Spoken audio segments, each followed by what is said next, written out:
ओम शांति। आज हम जानेंगे कि परमात्मा सर्वव्यापी है या नहीं, क्योंकि हम सुनी सुनाई बातों में या जो देख रहे हैं इन सब में ना आकर हम क्यों ना स्वयं विचार करें, क्या भगवान कण कण में वास करते हैं? क्या भगवान हर एक के अंदर हो सकते हैं? तो आज हम इसी के ऊपर थोड़ा सा चर्चा करेंगे, जानेंगे, कारण सहित जानेंगे क्या भगवान सर्वव्यापी है भी या नहीं। अगर हम ध्यान दें तो जाने अनजाने में हमसे कितनी बड़ी भूल हो जाती है, क्योंकि हम अपने पिता को सर्वव्यापी कह देते हैं। सोचने वाली बात है, हमारा तो एक पिता है, अगर उनको भी कुछ कह देता है तो हम कितना आवेश में आ जाते हैं, गुस्सा हो जाते हैं। हमारा पिता क्या पत्थर में हो सकते हैं? जो शरीर का पिता है क्या कण कण में हो सकते हैं? नहीं ना। तो वो जगत का पिता, परम पिता परमात्मा पत्थर में अर्थात कण कण में कैसे हो सकते हैं? चलिए मान लेते हैं कि परमात्मा सर्वव्यापी है, सब मनुष्य के अंदर भगवान है, तो फिर मनुष्य को स्वस्थ होना चाहिए। फिर बीमार से ग्रसित क्यों रहते हैं? अपने आप ठीक हो जाने चाहिए ना। उसको डॉक्टर या सर्जन के पास जाने की क्या आवश्यकता? विचार करने वाली बात है कि साधु सन्यासी आज परमात्मा को पाने के लिए क्या नहीं कर रहे हैं। परमात्मा को पाने के लिए ऋषि मुनि जंगलों में भटक रहे हैं, ढूंढ रहे हैं भगवान को।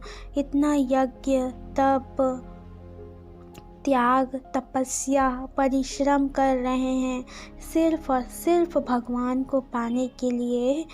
दुनिया वाले तो कहते हैं कि भगवान तो हर मनुष्य के अंदर है, तो फिर ऋषि मुनि को जंगलों में भटकने की या गुफाओं में परिश्रम करने की क्या आवश्यकता? उसके अंदर तो भगवान है ना, वो अपने घर में आराम से रहे, फिर जंगलों में क्यों? अगर परमात्मा सर्वव्यापी है तो आज इतना केस सुनने को मिलता है कि आज यहाँ उसका मर्डर हो गया, पेट में चाकू डाल दिया, फांसी लगा लिया। तो ज़रा विचार कीजिए, आप भगवान को क्या दुख आ गई अपने आप को फांसी पर लटकाएगा? क्या भगवान को किसी भी प्रकार की दुख हो सकती है जिसकी वजह से वो आत्मघात करेगा? नहीं ना। या एक भगवान दूसरे भगवान को मार सकता है? नहीं ना। यहाँ हर किसी के रहने का निवास स्थान होता है।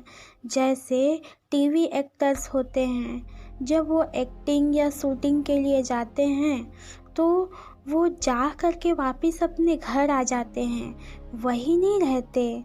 यहाँ पर नेता, अभिनेता, पशु, पक्षी अर्थात हम मनुष्य आत्माओं का भी अपना अपना घर है। तो सोचिए, जब हम सबका अपना घर हो सकता है तो परमात्मा का भी तो अपना रहने का निवास स्थान अलग होगा ना। वो कैसे कण कण में या हर जगह भगवान कैसे हो सकते हैं? परमात्मा का निवास स्थान भी तो होगा। तो फिर परमात्मा कैसे कण कण में हो सकते हैं? परमात्मा अगर कण कण में ठिक्कर बित्तर में है तो जब हम भगवान से ब्लेसिंग या आफरीन मांगते हैं, दुआएं मांगते हैं, तो हमारा मन, बुद्धि और इशारा, जब हम दुआ करते हैं, हाथ जोड़ते हैं, तो सारा इशारा ऊपर की ओर क्यों जाता है? क्योंकि परमात्मा तो ऊपर वास करते हैं, दुनिया से परे ते परे हैं। इसलिए हम पुकारते हैं, हे ऊपर वाला, अर्थात भगवान ऊपर निवास करते हैं। कभी कभी हम दूसरों को मुख से सुनते हैं कि हे भगवान, मुझे इस दुनिया में नहीं रहना, मुझे इस गंदे से दुनिया से अपने पास बुला लीजिए। अगर इस कलयुगी भ्रष्टाचारी दुनिया में मनुष्य जब रहना पसंद नहीं कर रहा है, तो परमात्मा इतनी गंदी सी दुनिया में कैसे कर कर में व्याप्त हो सकते हैं? अगर ईश्वर कर कर में है तो फिर मंदिर, मस्जिद, गुरुद्वारा और चर्च नहीं बनाना चाहिए। भगवान कितना एवर प्योर है, तो शुद्ध वातावरण और स्वच्छ स्थान पर ही तो निवास करेगा ना। इसलिए मंदिर, मस्जिद, गुरुद्वारा और चर्च कितना स्वच्छ और शुद्ध और पवित्र रहता है, क्योंकि भगवान स्वच्छ और शुद्ध और पवित्र स्थान पर ही वास करता है। इससे सिद्ध होता है कि परमात्मा सर्वव्यापी नहीं है, परमात्मा कर कर में नहीं है। परमात्मा का भी अपना घर है जो सबसे ऊपर है, जहाँ से हम आए हुए हैं। तो इससे सिद्ध होता है कि भगवान कर कर में व्याप्त नहीं है। हमारे बड़े बुजुर्गों ने भी कहा कि भगवान तो हर तरफ है, हर तरह से हमारा साथ देते हैं, हम उसको अनुभव कर सकते हैं।